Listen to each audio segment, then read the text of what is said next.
Welcome back, Snack Pack, to another awesome episode of Transport Fever. I don't know what was going on with my mouth there for a second. I couldn't talk. Wow, that lake is pretty. But I was scrolling around looking for some other places for us to kind of do some things, and I found something that you might actually like that's actually kind of cool. Surprise! It's a town called Surprise. That's pretty interesting. At least to me, anyways. But I didn't really see a lot that we could do. I mean, like, over here we could maybe make Oklahoma a little bit more popular with getting the oil situation down.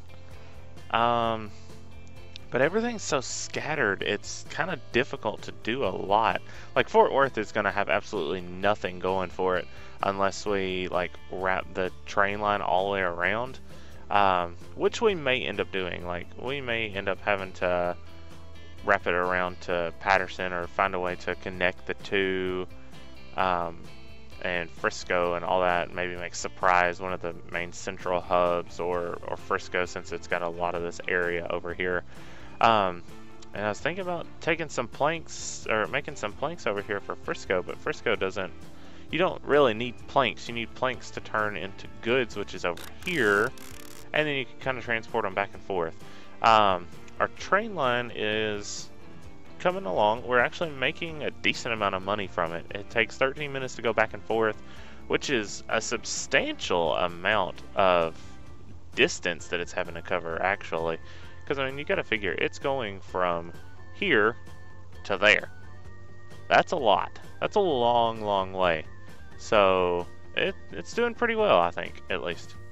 And actually, now that I see it, that ore mine can actually bring some stuff over. No, it also needs coal, which we don't have a plant for. It's way over there and way over there. So yeah, no, never mind. I was gonna say I could bring that over there, but I can't. Let's see. So yeah, I think I'm gonna let that kind of run itself. The loops, actually the Oceanside loop's doing very, very well. I might actually need to put some more trucks on that one, per se. Ooh, actually I do know one thing that I want to do in this episode is actually optimize some of the not per se optimize, but make sure that all the trucks have replacements and everything else, just to kind of cover all the lines. So we will start with the, I guess the more goods lines, you could say. Vehicles, so they are just the regular ones. We will set those to these, and this is carrying vehicles. This is just carrying construction material, which is right. There's that, and then it is this color. That looks about right. So they are carrying that. Okay, on at 100%.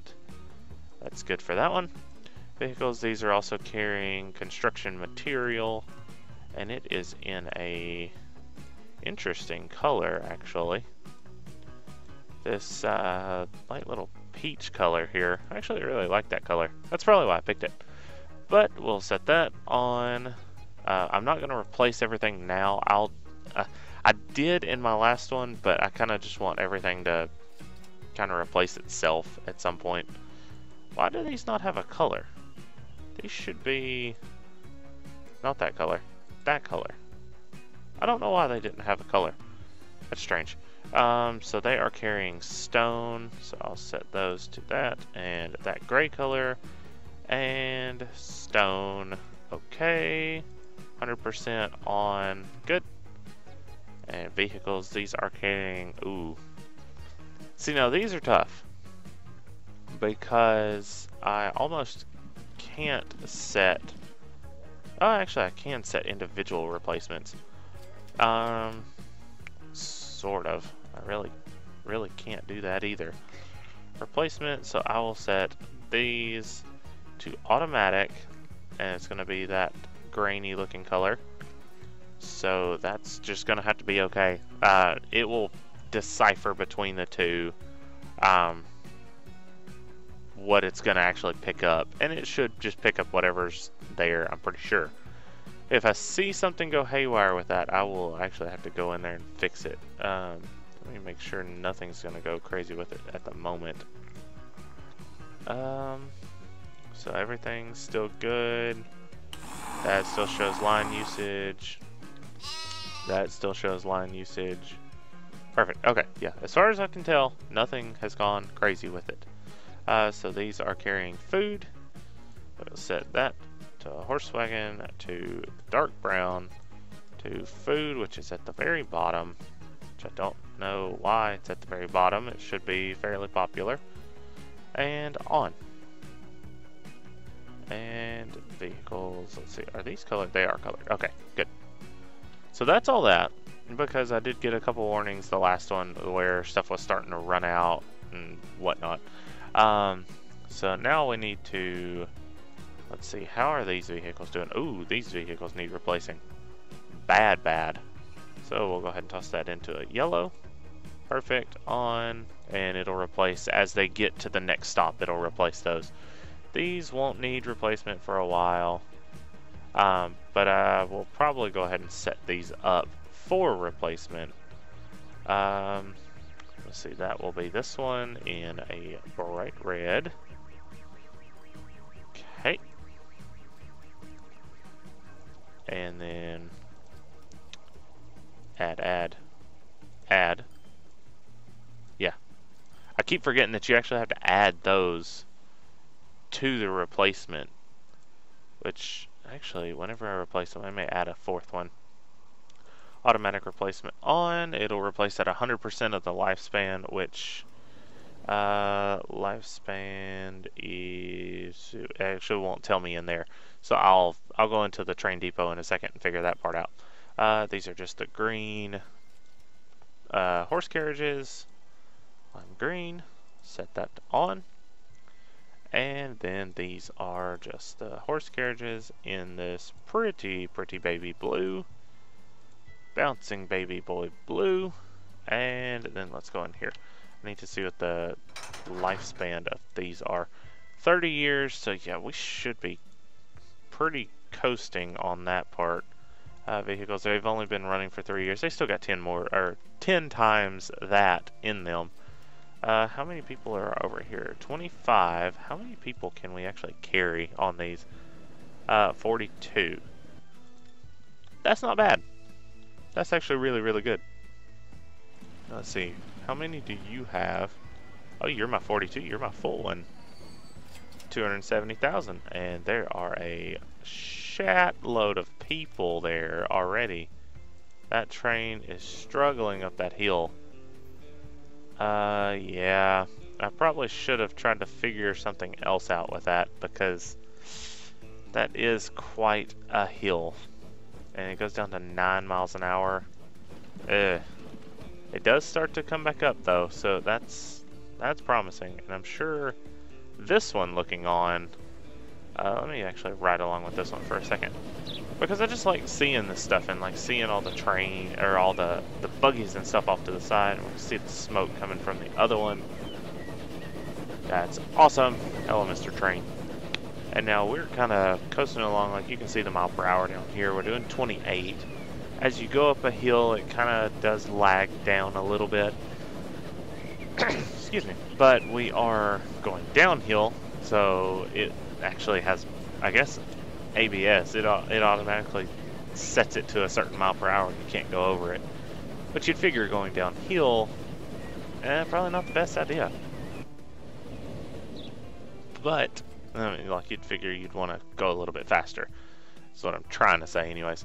But I think that's all I'm going to do in this episode. This was just a really quick one. I know the last episode was a little bit longer, so I kind of wanted to change it up a little bit for this one. Just trying to make sure that all our lines are up and running accurately and have their replacement set, so whenever they do come around to needing some maintenance, I guess you should say, or just needing replaced, it can do that by itself, and there's not a lot of hassle, not a lot of worry with it. It'll automatically do it, and I can actually go in there and automatically replace a lot of them if I want to. Which the trains, actually I need to get more trucks on this line here. Jeez, there's a lot of people waiting to go on the Nashville Loop. Let me go ahead and toss some more vehicles on that. Yellow, 1, 2, 3, well, New Year. 4, 5. I'll toss 5 more on it. Set line, Nashville Loop, because there is a crap ton of people waiting right here. And they should go in there and clean a little bit of that out, at least. 31, down to 30. And I don't know why you didn't pick anybody up. Okay, you're dropping off and picking up, I'm pretty sure. Maybe not. I don't know. I think, of course, a lot of people that get dropped off here are actually just walking over here to the train. Which there's a bunch of people waiting there too. But, let's see. Hopefully that'll get cleared out. And let's see. That's doing well. How many people are waiting over here? 13 people there. 7 people waiting actually at the train station. I wonder why it's kind of slowed down. There was quite a lot of people waiting there before. But let's see. The trains are staggered out somewhere. There's one. Where's my other one? Oh, there it is. See it now. Yeah, they're about the same way, so they end up getting to each end at about the same time, which is good. That's promising. That is not exactly ideal. I do probably need to toss a couple more vehicles on that line. So that is the gray, and they are carrying stone. We'll put, let's see, how many is on there right now? 1, 2, 3, 4, 5, 6, 7, 8, 9, 10. We'll add 1, 2, 3, 4, 5 more to it, because it seems like they are having a smidgen of a problem. I mean, it does take 106 seconds to go back and forth, but those 5 will surely cut that down.